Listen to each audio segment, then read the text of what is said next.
ಏನೋ ಶ್ರಾವಣ ಮಾಸ ಆರಂಭವಾಗ್ತಾ ಇದ್ದ ಹಾಗೆ ಹಬ್ಬಗಳ ಸಂಭ್ರಮದಲ್ಲಿದ್ದ ಜನಸಾಮಾನ್ಯರಿಗೆ ಈರುಳ್ಳಿ ಬೆಲೆ ಏರಿಕೆ ಶಾಕ್ ನೀಡಿದೆ. ನಿತ್ಯದ ಅಡುಗೆಯ ಅವಿಭಾಜ್ಯ ಅಂಗವಾಗಿರುವ ಈರುಳ್ಳಿಯನ್ನು ಕತ್ತರಿಸುವ ಮೊದಲೇ ಅದರ ದುಬಾರಿ ದರ ಗ್ರಾಹಕರ ಕಣ್ಣಲ್ಲಿ ನೀರು ತರಿಸ್ತಾ ಇದ್ದು, ಕೆಲವೇ ದಿನಗಳಲ್ಲಿ ಈರುಳ್ಳಿ ಬೆಲೆ ಪ್ರತಿ ಕೆಜಿಗೆ ಶತಕ ಬಾರಿಸುವ ಎಲ್ಲ ಲಕ್ಷಣಗಳು ಗೋಚರವಾಗ್ತಾ ಇದೆ. ಒಂದು ಕಡೆ ಬೆಲ್ಲ, ಒಂದು ಕಡೆ ಸಕ್ಕರೆ, ಒಂದು ಕಡೆ ಈರುಳ್ಳಿ. ನೆನಪಿರಲಿ ವೀಕ್ಷಕರೇ, ಈರುಳ್ಳಿ ಬೆಲೆ ಏರಿಕೆಯಿಂದಾಗಿ ಸರ್ಕಾರಗಳೇ ಡೆಲ್ಲಿಯಲ್ಲಿ ಸರ್ಕಾರಗಳೇ ಉರುಳಿ ಹೋದ ಇತಿಹಾಸ ಇದೆ. ನಮಗೆಲ್ಲ ಈರುಳ್ಳಿ ದೊಡ್ಡ ವಿಚಾರ ಅನಿಸೋದಿಲ್ಲ. ಈ ಉತ್ತರ ಪ್ರದೇಶ, ಡೆಲ್ಲಿ, ಆಮೇಲೆ ಪಂಜಾಬು, ಇವರು ಈರುಳ್ಳಿ ಇಲ್ಲ ಅಂದರೆ ಊಟ ನಡೆಯಲ್ಲ. ಅವ್ರಿಗೆ ಈರುಳ್ಳಿ ಇಲ್ಲ ಅಂದರೆ ಊಟ ನಡೆಯಲ್ಲ. ಅಲ್ಲಿ ನಿಮಗೆ ಅವ್ರು ಚಪಾತಿ ತಿನ್ನೋದು ಏನೋ ತಿನ್ನಬೇಕು ಅಂತಂದರೆ ಈರುಳ್ಳಿಯನ್ನು ಫುಲ್ ಈರುಳ್ಳಿ ಒಂದು 4-5 ಈರುಳ್ಳಿ ಇಟ್ಕೋತಾರೆ, ಕೈಯಲ್ಲಿ ಜಜಕ್ಕಂದು ಜಜ್ತಾರೆ, ಆಮೇಲೆ ತಿನ್ನೋದು. ನಮಗಷ್ಟು ದೊಡ್ಡ ಪ್ರಮಾಣದಲ್ಲಿ ಅನಿಸೋದಿಲ್ಲ, ನಾವು ಸ್ವಲ್ಪ ಅಲ್ಪ ಪ್ರಮಾಣದಲ್ಲಿ ಈರುಳ್ಳಿ ಯೂಸ್ ಮಾಡೋರು. ಉತ್ತರ ಭಾರತ ಹೈಯೆಸ್ಟ್. ಬನ್ನಿ ಜನಗಳೇನು ಹೇಳ್ತಾರೆ ಕೇಳಿಸ್ಕೊಳ್ಳಿ. ಭಾಳ ತೊಂದರೆ ಆಗುತ್ತೆ. ಆದರೆ ಇದೇ ಬೆಲೆ ಸಕ್ರೆ ರೇಟು ಇವೆಲ್ಲ ಏನು ರೇಟ್ ಹೆಚ್ಚಾಗ್ಯಾವಲ್ಲ, ಈ ಬೆಲೆ ಪಕ್ಕಾ ದುಡ್ದು ರೈತಗೆ ಸಿಗೋದಿಲ್ಲ, ಇದು ಮಧ್ಯವರ್ತಿಗಳಿಗೆ ಸಿಗ್ತೈತಿ. ಆದರೆ ಈ ಬೆಲೆ ರೈತಗೆ ಸಿಗಬೇಕು, ರೈತಗೆ ಸಿಗೋದಿಲ್ಲ. ನಡುವಿನವರಿಗೆ ಲಾಭ ಐತಿ. ಸಿಗಲ್ಲ, ಕಬ್ಬು ಬೆಳೆಯೋರಿಗೆ ಸಿಗಲ್ಲ, ಜೋಳ ಬೆಳೆದವ್ರಿಗೆ ಜೋಳದ ರೇಟ್ ಸಿಗೋದಿಲ್ಲ, ಹೆಸರು ಕಾಳು ಬೆಳೆದವ್ರಿಗೆ ಹೆಸರು ಕಾಳು ಸಿಗೋದಿಲ್ಲ, ಯಾರಿಗೂ ಸರಿಯಾಗಿ ಸಿಗೋದಿಲ್ಲ.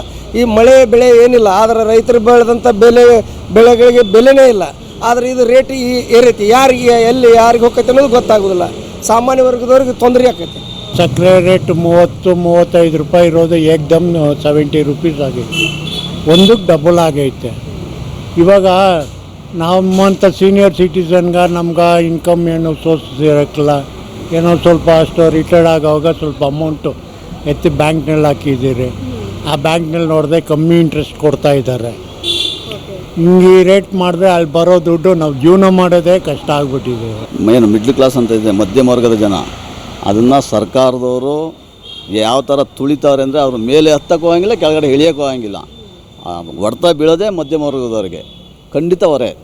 ಸರ್ಕಾರ ಇದ್ರ ಬಗ್ಗೆ ಬರೀ ಸರ್ಕಾರನೇ ಅಂತನಲ್ಲ, ಜನಸಾಮಾನ್ಯರು ತಪ್ಪಿರ್ತದೆ.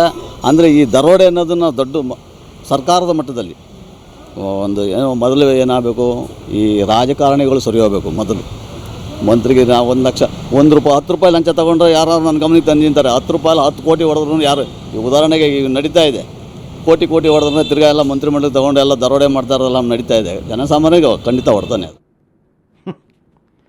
ಅಲ್ಲಿ ಅವರು ಹೇಳ್ತಾಯಿದ್ರು 10 ರೂಪಾಯಿ ಏನು ಭ್ರಷ್ಟಾಚಾರ ಮಾಡಿದ್ರು ನನಗೆ ಹೇಳಿ ಅಂತೇಳಿ ಮುಖ್ಯಮಂತ್ರಿಗಳು ಹೇಳಿದರು ಅಂತೇಳಿ.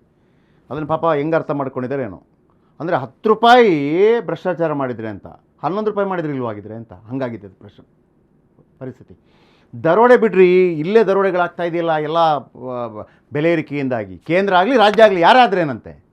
ನೋಡಿ, ಕರ್ನಾಟಕದಲ್ಲಿ ಈರುಳ್ಳಿ ಇದೆ, ಮಹಾರಾಷ್ಟ್ರದಲ್ಲೂ ಈರುಳ್ಳಿ ಇದೆ, ಆದರೆ ರೈತರಿಗೆ ಅದು ದುಡ್ಡು ಹೋಗಲ್ಲ. ಈಗ ನಾವು 100 ರೂಪಾಯಿ ಆ ರೈತನಿಗೆ ಅದೇ 3 ರೂಪಾಯಿ, ಉಳಿದವನಿಗೆ 97 ರೂಪಾಯಿ. ಸೆಂಚುರಿ ಸ್ಟಾರ್ ಈರುಳ್ಳಿ ಮುಂಗಾರು ಮಳೆ ಕೊರತೆಯಿಂದ ತಾಂಡವಾಡ್ತಾ ಇದೆ ಬರ. ಮಳೆ ಬೆಳೆ ಇಲ್ಲದೆ ಅಕ್ಷರಶಃ ಕಂಗಾಲಾಗಿದ್ದಾರೆ ರೈತರು. ಕಂಗಾಲ ಅವನೇ ಆಗೋದು ಯಾವತ್ತೂ. ಲಾಭ ಬಂದಾಗ ಅವನಿಗೆ ಬರಲ್ಲ. ಮಳೆ ಬಾರದೆ 70% ಕುಸಿತ ಈರುಳ್ಳಿ ಇಳುವರಿಯಲ್ಲಿ. ಈ ಬಾರಿ ಮಾರುಕಟ್ಟೆಯಲ್ಲಿ ಈರುಳ್ಳಿ ದಾಸ್ತಾನು ಕಡಿಮೆಯಾಗಿದೆ. ಕರ್ನಾಟಕ, ಮಹಾರಾಷ್ಟ್ರದಲ್ಲಿ ಈರುಳ್ಳಿ ದಾಸ್ತಾನು ಲಭ್ಯ ಇದೆ. 1 ಕೆಜಿ ಈರುಳ್ಳಿ ದರ 100 ರೂಪಾಯಿ ಮುಟ್ಟುವ ಸಾಧ್ಯತೆ ಕೂಡ ಇದೆ. ಹಾಪ್ಕಾಮ್ಸ್ಗಳಲ್ಲಿ ಈರುಳ್ಳಿ ಬೆಲೆ ಕೆಜಿಗೆ 70ರಿಂದ 75 ರೂಪಾಯಿ ಮಾರಾಟ ಮಾಡ್ತಾ ಇದ್ದಾರೆ. APMC ಮಾರುಕಟ್ಟೆಯಲ್ಲಿ ಕೆಜಿ ಈರುಳ್ಳಿ ಬೆಲೆ 50ರಿಂದ 60 ರೂಪಾಯಿ ದರ ಇದೆ. ಈ ಬೆಲೆ ಏರಿಕೆಯ ಬಿಸಿ 1.5 ತಿಂಗಳ ಕಾಲ ಇರುತ್ತೆ ಅಂತ ಹೇಳ್ತಾ ಇದ್ದಾರೆ. ಕೆಲವೇ ದಿನಗಳಲ್ಲಿ ಕೆಜಿ ಈರುಳ್ಳಿ ದರ 100 ರೂಪಾಯಿ ಮುಟ್ಟುವ ಸಾಧ್ಯತೆ ಇದೆ. ನಾಳೆಯಿಂದ ವೈರಲ್ಲು ಟ್ರೋಲ್ ಎಲ್ಲ ಶುರುವಾಗುತ್ತೆ. ಈರುಳ್ಳಿ ಹಾರ ಹಾಕ್ಕೊಂಡು ಶುರುವಾಗ್ಬಿಡ್ತದೆ. ಮೊದಲು ಬರ್ತಾ ಇದ್ದಲ್ಲ, ಈರುಳ್ಳಿ ರೇಟ್ ಜಾಸ್ತಿ ಆಗಿದೆ ಅಂತ ಹೇಳುವಾಗ ಚಿನ್ನ ಇದ್ದವನು ಬೇಡ, ಈರುಳ್ಳಿ ಹಾರ ಹಾಕ್ಕೊಂಡಿದ್ದಾನೆ, ಅವನಿಗೆ ಹೆಣ್ಣು ಕೊಡ್ಬೋದು, ಮದುವೆ ಆಗ್ಬೋದು, ಹೀಗೆಲ್ಲ ಬರುತ್ತೆ ನೋಡಿ ನಾಳೆ ಟ್ರೋಲಿಂಗ್. ಬಟ್ ಕಷ್ಟ ಕಣ್ರಿ, ಎಲ್ಲ ಕಡೆ ರೇಟ್ ಜಾಸ್ತಿ ಆಗ್ತಾಯಿದೆ.